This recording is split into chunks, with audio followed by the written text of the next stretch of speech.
Em nenhuma passagem do Evangelho, Jesus diz para alguém: eu te curei. Ele sempre diz: a tua fé te salvou. E todos que se aproximavam dele, ele perguntava: o que queres que eu faça? Quando eu era jovem, uma passagem do Evangelho me intrigava. A passagem do cego que chega para Jesus e Jesus pergunta para ele: o que queres que eu faça? E eu achava que isso era sem sentido. Porque se eu sou cego e eu vou até Jesus para ser curado, o que queres que eu faça? Não, eu quero que o Senhor cure meu ouvido. Eu sou cego, mas quero que cure o ouvido. Não fazia sentido. Porque naquela época eu era uma adolescente inexperiente. E eu acreditava que todo cego quer ser curado. Eu acreditava que todo mundo que pergunta quer resposta. Até que a experiência me ensinou que são pouquíssimos os cegos que querem enxergar. E nem todos que perguntam querem a resposta.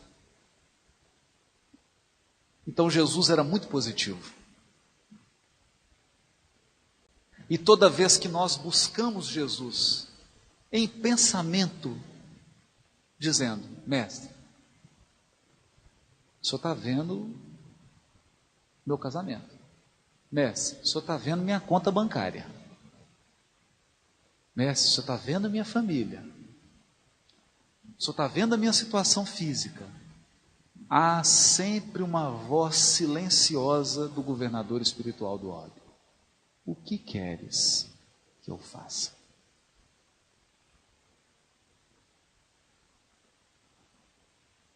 O que queres que eu faça?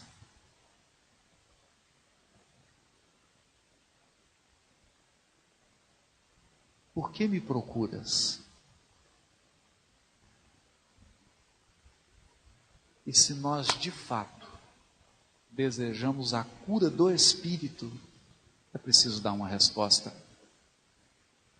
satisfatória. O cego Bartimeu respondeu: Senhor, que eu veja. Eu quero ver. E se nós pedíssemos visão? Pai, que eu seja capaz de enxergar meus pontos fracos e meus pontos fortes.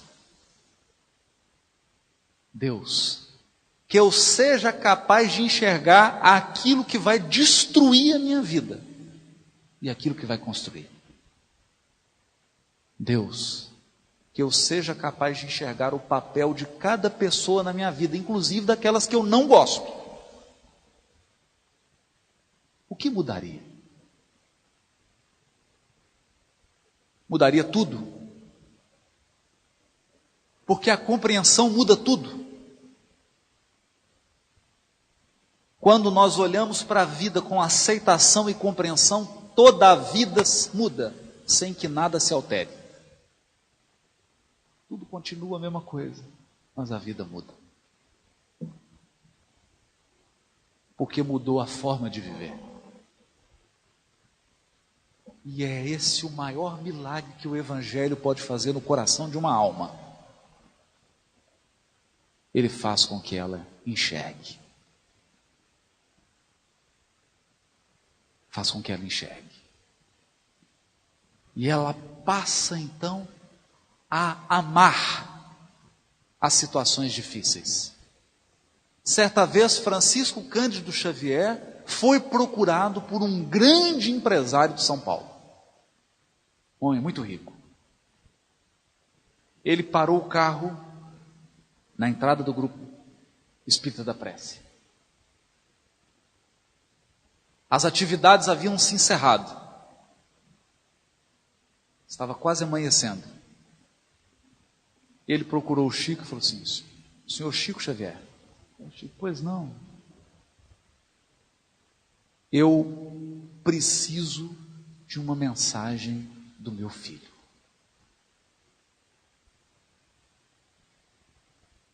Meu filho desencarnou. E o Chico disse para ele: meu irmão, o telefone só toca de lá para cá. Não sou eu que tenho controle sobre quem se manifesta. Eu apenas atendo às chamadas. O homem enfiou a mão no bolso do terno, tirou um talão de cheque e disse para o Chico: você não está entendendo o que eu estou dizendo. Abriu o talão de cheque e uma caneta e disse assim: quanto custa uma mensagem do meu filho?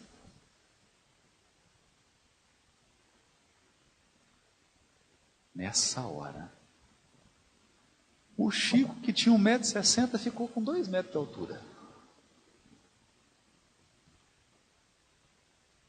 Porque quem assumiu o comando da situação foi Emmanuel. E o benfeitor Emmanuel disse para ele: meu irmão, você está equivocado. O seu primeiro filho morreu, desencarnou, porque você viciou ele, dando todas as facilidades.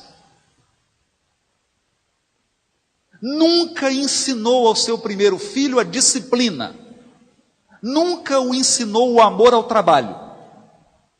Você nunca educou o seu filho para administrar os seus bens. E ele suicidou-se numa motocicleta. Então você, não contente, viciou seu segundo filho. E agora está movendo um processo contra esse motorista de caminhão, sabendo que a culpa do acidente foi do seu filho, que estava alcoolizado, por excesso de dinheiro, excesso de facilidade que você colocou nas mãos dele, e não foi capaz de educar. E agora você chega aqui, achando que o seu dinheiro pode comprar tudo, e querendo novamente viciar os corações com o seu dinheiro. Mas isso não será possível aqui. O homem colocou o talão de cheque no bolso do terno. Entrou no seu carro importado e foi embora. Vamos pensar nisso.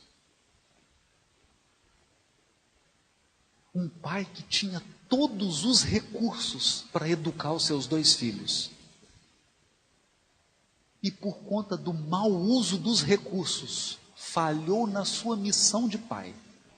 E foi o responsável pela morte dos 2 filhos.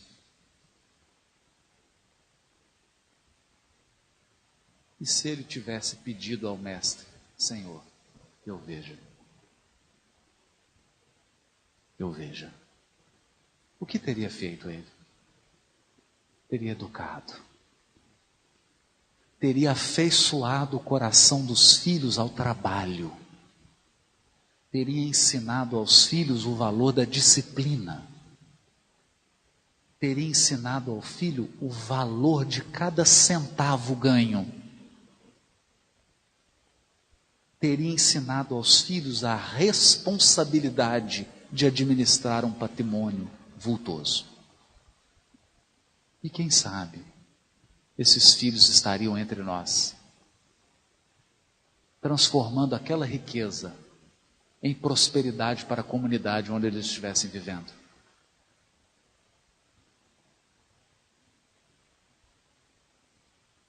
Quem sabe não nos falta compreensão. Compreensão de que nós temos todos os recursos, todos, indispensáveis para cumprir os propósitos nessa atual encarnação. Os Espíritos não se cansam de dizer: o que nós precisarmos será concedido. Eles não disseram o que nós desejarmos. E na oração do Pai Nosso, Jesus disse: qual o filho que pedindo para o pai um pão, ele lhe dará uma serpente?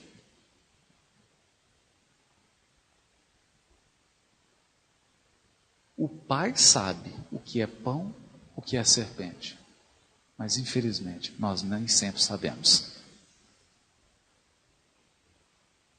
Muitas vezes o que nós mais desejamos é o que mais vai nos prejudicar.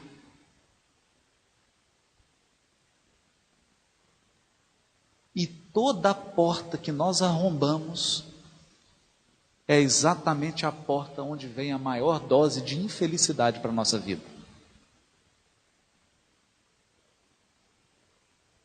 Por isso dizia Abigail ao jovem e combativo Paulo de Tarso: ama. Ama. Porque quem ama enxerga no mínimo 1000 anos adiante. Quem ama sempre enxerga mais longe. Porque quem ama é capaz de ver sementes. Quem ama muito é capaz de ver os frutos dentro da semente.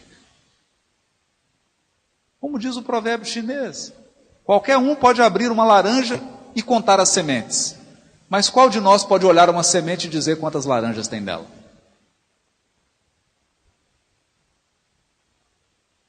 Nós não sabemos. A pessoa que erra hoje ao nosso lado pode de um momento para outro virar toda a sua vida e nos deixar para trás.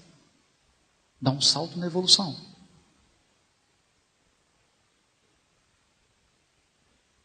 Quem ama, vê.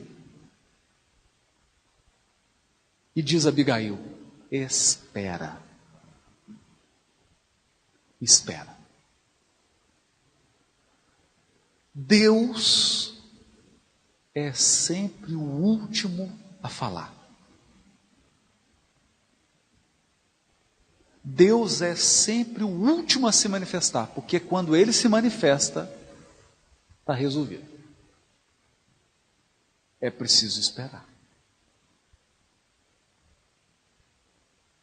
Porque o Criador nunca colhe frutos verdes. Há sempre o momento exato de agir. Espera. E quem aprendeu a virtude da paciência, sabe guardar o coração em paz. Terceiro conselho de Abigail: trabalha.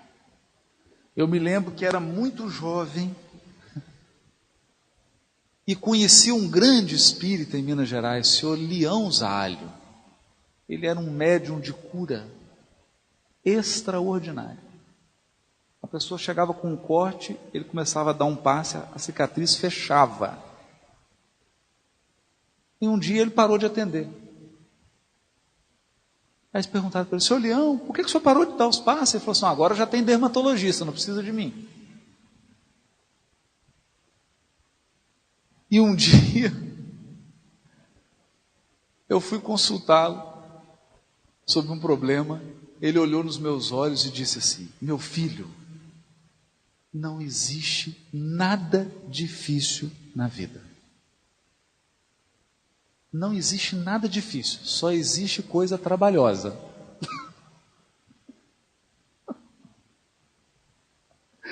E ele morria de rir, dava aquela risada. Um viúvo que cuidava de uma filha com paralisia cerebral.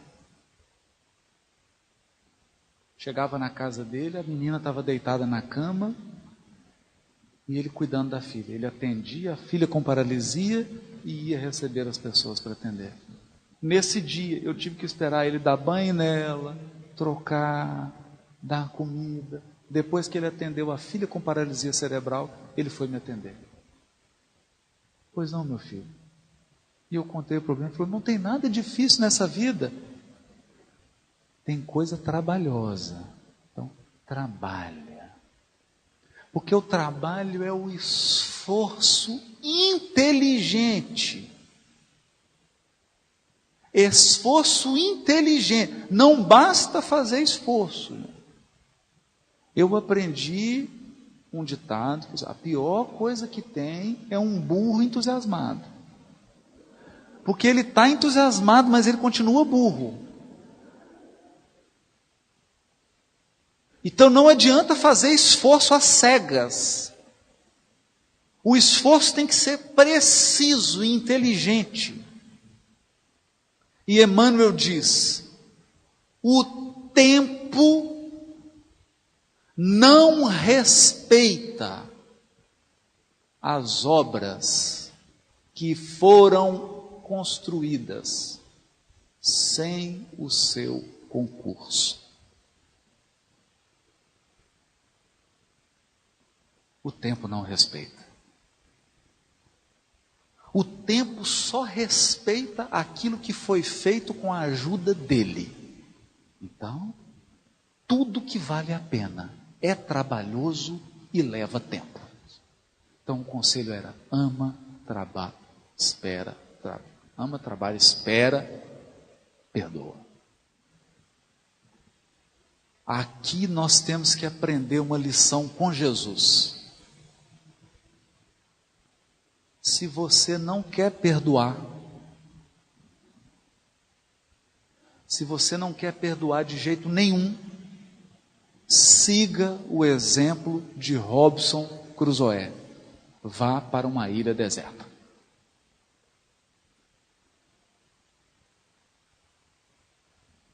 Relacionar-se tem um preço. É impossível relacionar-se com qualquer pessoa nesse mundo de meu Deus, sem precisar, uma hora ou outra, perdoar. Só que essa moeda tem dois lados. Tem dois lados. Toda vez que nós falamos em perdão, nós pensamos, alguém nos ofendendo e a gente perdoando. Nós nunca pensamos, eu ofendendo e sendo perdoado. Será que você nunca foi perdoado?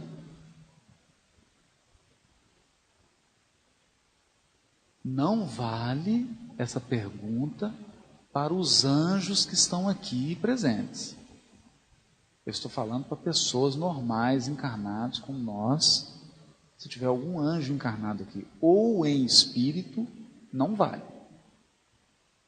Você nunca foi perdoado? Você nunca disse algo na hora errada, de forma errada?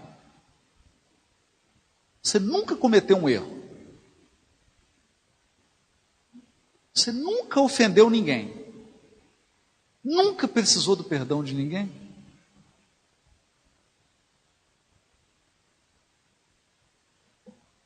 Se você está dizendo que nunca precisou ser perdoado, vamos ter que passar seu caso por uma inspeção. Aí vamos conversar com a sua esposa, com o seu marido, com a sua sogra,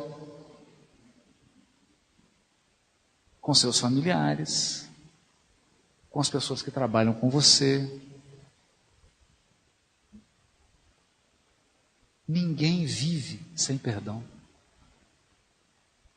Ninguém. Se você tem um filho, é impossível estabelecer um relacionamento com o filho sem perdão. É impossível ter um relacionamento afetivo sem perdão.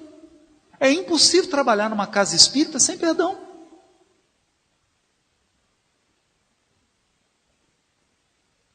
E a mágoa. é o sentimento mais destruidor que um coração pode carregar.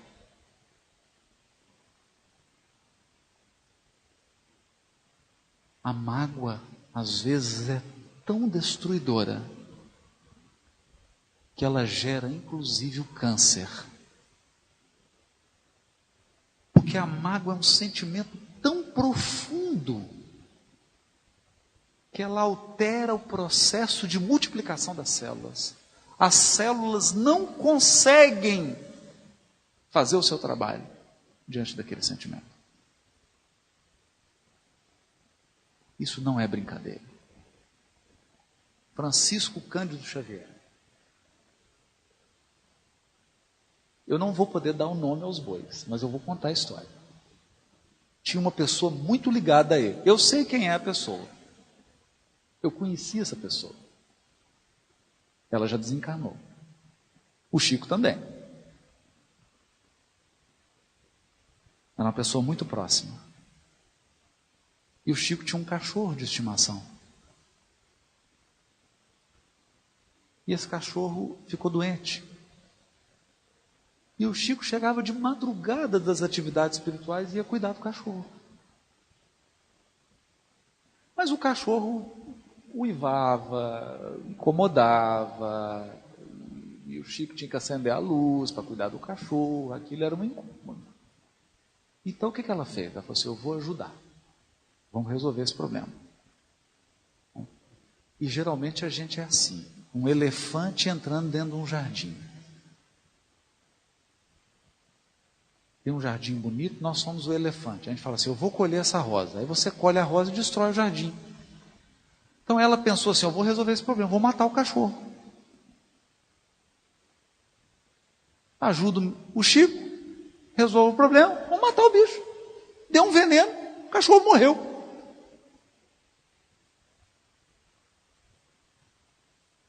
Quando o Chico viu o cachorro, falou, mas o que foi isso? Para te ajudar. Matei. Ele não está mais doente. Está morto agora. E o Chico não falou nada.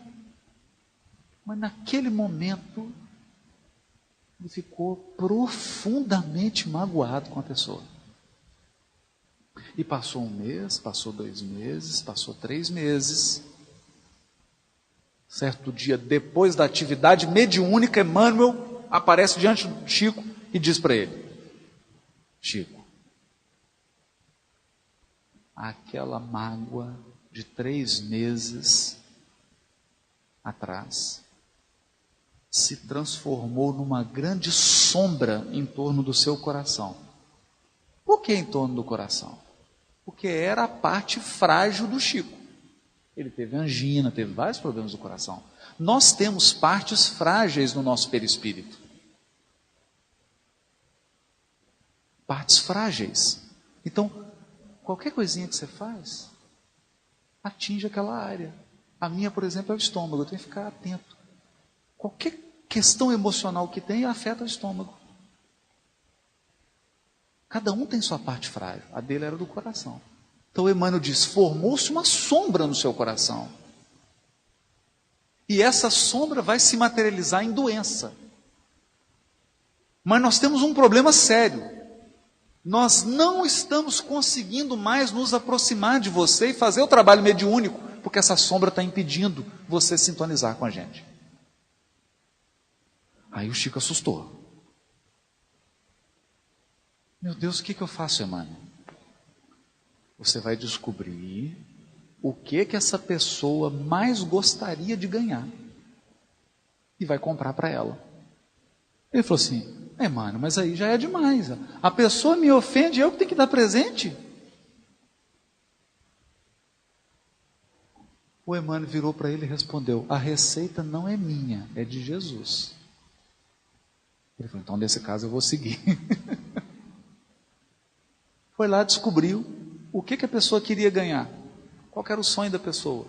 Uma máquina de costura. O Chico fez as contas, o salário dele, o valor da máquina.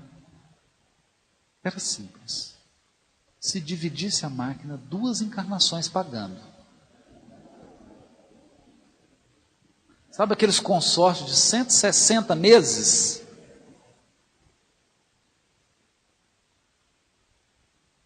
Ele comprou a máquina. Deve ter pago até o último dia da encarnação dele. Quando ele entregou a máquina para a pessoa, diz ele que um clarão de luz saiu do peito dessa pessoa, atingiu o peito dele e toda a sombra foi removida. A força do perdão, a força da gratidão.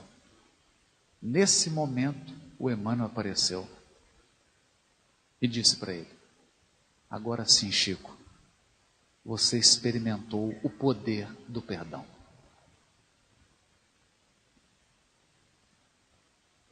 Não foi por outra razão que a última lição de Jesus na cruz foi o perdão. E eu gostaria agora, no término desse nosso encontro, que você voltasse para dentro de você mesmo. Voltasse para sua casa e fizesse uma meditação essa noite. Uma meditação. Pensa no seu pai e na sua mãe. Perdoa tudo o que eles fizeram, que você não tenha gostado. Pensa nos seus antepassados. Se teve alguém que trouxe algum prejuízo para você, se a sua vida teve alguma dificuldade por causa do seu pai, da sua mãe, etc, etc.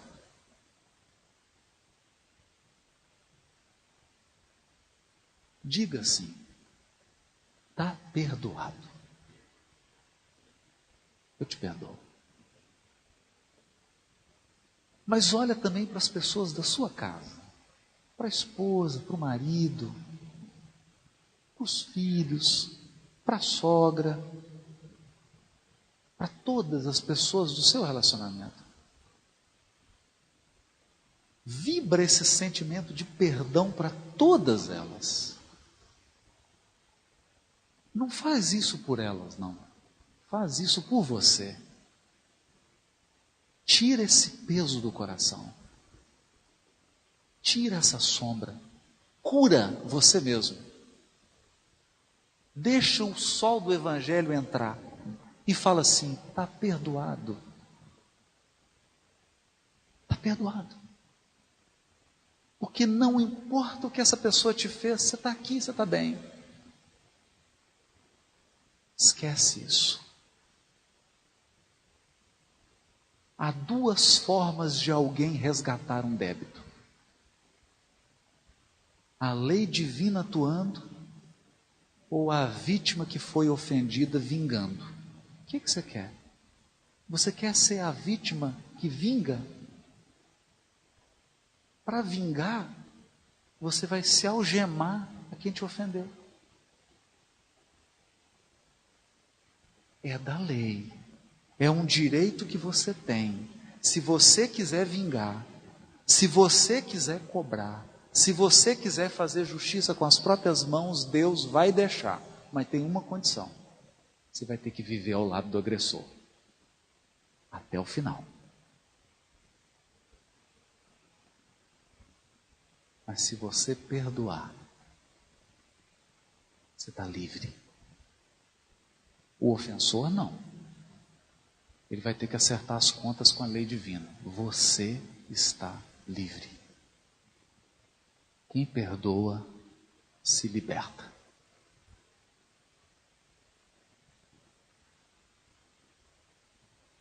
Então, se você esqueceu tudo que você ouviu nessa noite,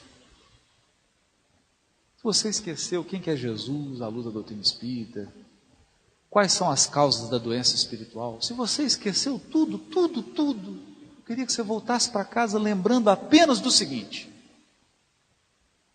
se o Evangelho conseguir, até o último dia da sua encarnação, trazer para dentro do seu coração a luz do perdão, a luz da gratidão e a luz da fé, valeu. Valeu essa vinda aqui. Valeu ter lido o Evangelho. Valeu ter encarnado. O saldo é positivo. Então eu desejo a cada coração aqui presente, inclusive para o meu,